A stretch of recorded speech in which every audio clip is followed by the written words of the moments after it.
Here is this bread machine. I'm just going to turn it on there by hitting the button there, having it plugged in. I did make some bread last night. I made some raisin bread. It turned out really good.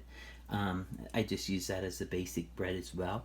I'm also making a white bread right now, and this is my mixture for that. This is a 3-pound loaf, and I will say that the non-stick surface worked really good. I was able just to dump it upside down and have my bread pop right out of there. So the non-stick surface is really good. Just have to be careful how you clean it. It is dishwasher safe. Here over to my features, the menu. I do have 12 features here for the quick bread, or I mean not quick bread, but different types of bread.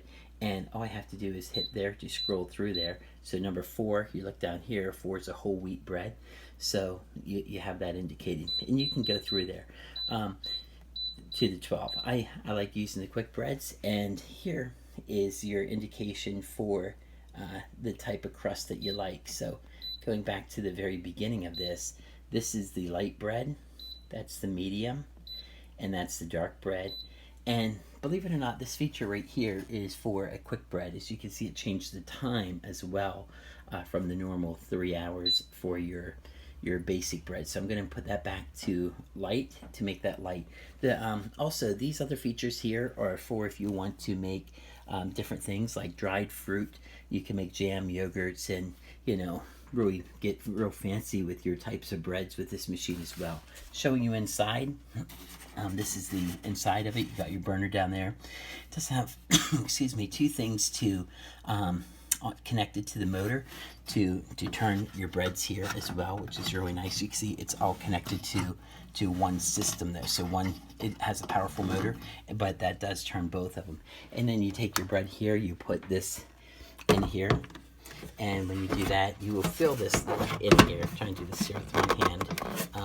You'll fill that lock in there when you get it set right. I just gotta do it straight.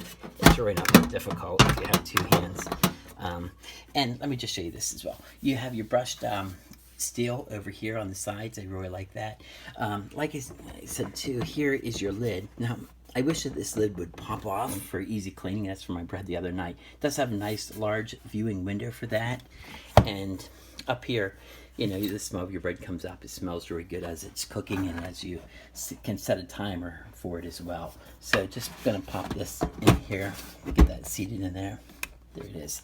It's locked in there. Has the handle then to pull it up when you're done. So all you do then, got it on my light bread, and then I just start the system here, and that is with this button right here. And then right there, that starts working. You won't be able to see real well because I didn't really clean it up that well. But it does a great job. It did a great job on my raisin bread the other night. It looks nice on the counter. I love the look of the brushed stainless steel as well. And most importantly, it has the things down there. It's a powerful motor, cooks it up, kneads it up, bakes it, all that. So that's your features of this bread machine.